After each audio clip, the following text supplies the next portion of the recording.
విజయవాడలో మరోసారి డయేరియా కలకలం రేగింది.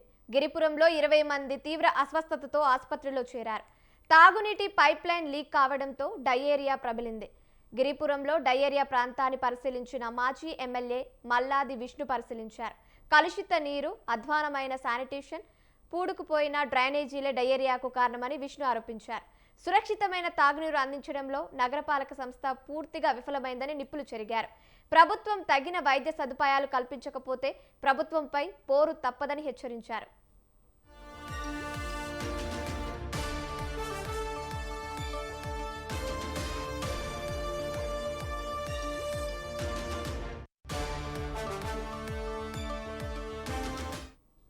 విజయవాడలో మరోసారి డయేరియా కలకలం రేగింది.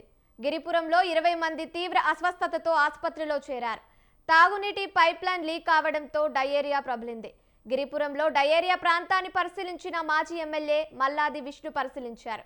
కలుషిత నీరు, అధ్వానమైన శానిటేషన్, పూడుకుపోయిన డ్రైనేజీలే డయేరియాకు కారణమని విష్ణు ఆరోపించారు. సురక్షితమైన తాగునీరు అందించడంలో నగరపాలక సంస్థ పూర్తిగా విఫలమైందని నిప్పులు చెరిగారు.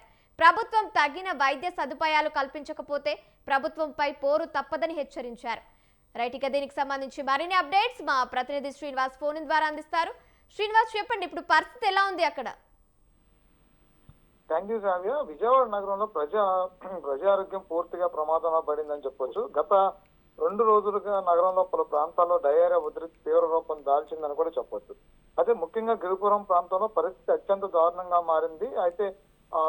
మారిందని కూడా చెప్పొచ్చు. ప్రస్తుతానికి గిరిపురం ప్రాంతంలో అధికారులు స్పందించి దీనికి సంబంధించి డయేరియా పేషెంట్ల వివరాలు నమోదు చేయడమే కాకుండా వాళ్ళకి కావాల్సినటువంటి మెడిసిన్ ఇవన్నీ కూడా అందుబాటులో తీసుకొచ్చే ప్రయత్నం చేస్తున్నారు. అయితే మాజీ ఎమ్మెల్యే, సెంట్రల్ మాజీ ఎమ్మెల్యే ఎవరైతే ఉన్నారో మల్లాది విష్ణు కూడా డయేరియా ప్రబల ప్రాంతం ఏదైతే ఉందో ఆ ప్రాంతాన్ని స్వయంగా ఆయన పరిశీలించారు. డయేరియా బారిన పడినటువంటి దాదాపు 20 మందికి పైగా ఆసుపత్రి పాలయ్యారని చెప్పని, అంటే కొందరిలో కిడ్నీ సమస్య కూడా తలెత్తాయని చెప్పని ఆయన ఆందోళన వ్యక్తం చేసిన పరిస్థితి కూడా మనం చూస్తున్నాం. అయితే ఈ మొత్తానికి ఆ పరిస్థితికి మున్సిపల్ కార్పొరేషన్, రాష్ట్ర ప్రభుత్వమే నిర్లక్ష్యం కారణం అంటూ కూడా మల్లాది విష్ణు తీవ్రంగా మండిపడినటువంటి పరిస్థితి చూస్తున్నాం. అయితే నగరంలో కలుషిత నీరు సరఫరా కావడం, శానిటేషన్ అధ్వానంగా మారటం, డ్రైనేజీ పూడుకుపోవడమే ఈ వ్యాధికి, విజృంభణకు ప్రధాన కారణమని కూడా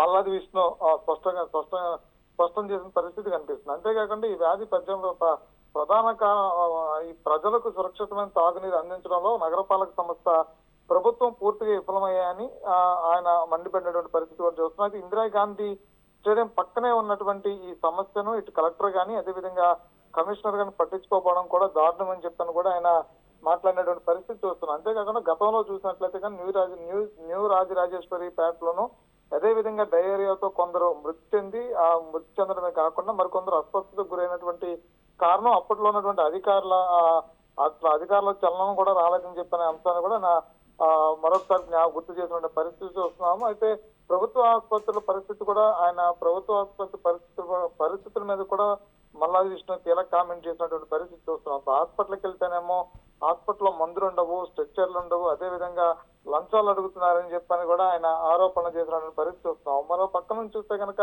ఆ డయేరియా విజృంభణ ఒక విధంగా భయపడుతూ ఉంటే కనుక కరోనా భయాలు మరో పక్క నుంచి ఆ విజయవాడ నగరాన్ని 2 రోజులుగా వణికిస్తున్న పరిస్థితి కూడా చూస్తున్నాం. అయినప్పటికీ కూడా నిమ్మకు నీరెత్తినట్లుగా ఇటు నగర పాలక సంస్థ అధికారులు ఎవరైతే నిమ్మకు నీరెత్తినట్లుగా వ్యవహరించడాన్ని విజయవాడ నగర ప్రజలు కొంత ఆక్షేపిస్తున్న పరిస్థితి ఉంది. వర్షాకాలం వస్తున్న డ్రైన్లు క్లీన్ చేయకపోవడం, అధికారుల వద్ద ఎలాంటి ముందస్తు ప్రణాళిక లేకపోవడం, కరోనా వ్యాప్తితో పాటు మలేరియా, డయేరియా వంటి సీజనల్ వ్యాధులు ప్రమాదం ఉందని తెలిసి కూడా అధికారులు స్పందించకపోవడం, ఎన్నిటి మీద కూడా ఓవరాల్ గా విజయవాడ నగరానికి సంబంధించినటువంటి అధికారులు, మున్సిపల్ అధికారులు కావచ్చు, ఇటు కలెక్టర్ కావచ్చు, అదేవిధంగా శానిటేషన్ సిబ్బంది కావచ్చు, వైద్య ఆరోగ్య సిబ్బంది కావచ్చు, వీళ్ళందరూ కూడా నిర్లక్ష్యం వహించడం ద్వారా మరో పక్క నుంచి చూస్తే ప్రభుత్వ ఆసుపత్రులు బెడ్స్ కానీ అదేవిధంగా పూర్తి స్థాయిలో ప్రభుత్వ ఆసుపత్రుల్లో ఎక్కడ కరోనా టెస్టులు చేస్తారనేది స్పష్టమైనటువంటి క్లారిటీ ఇవ్వకపోవడం, దానికి సంబంధించినటువంటి హోర్డింగ్స్ కూడా ఏర్పాటు చేయకపోవడం, సరైనటువంటి ఒక వ్యక్తుల ద్వారా సమాచారాన్ని పూర్తిగా ఇవ్వకపోవడం, లేదంటే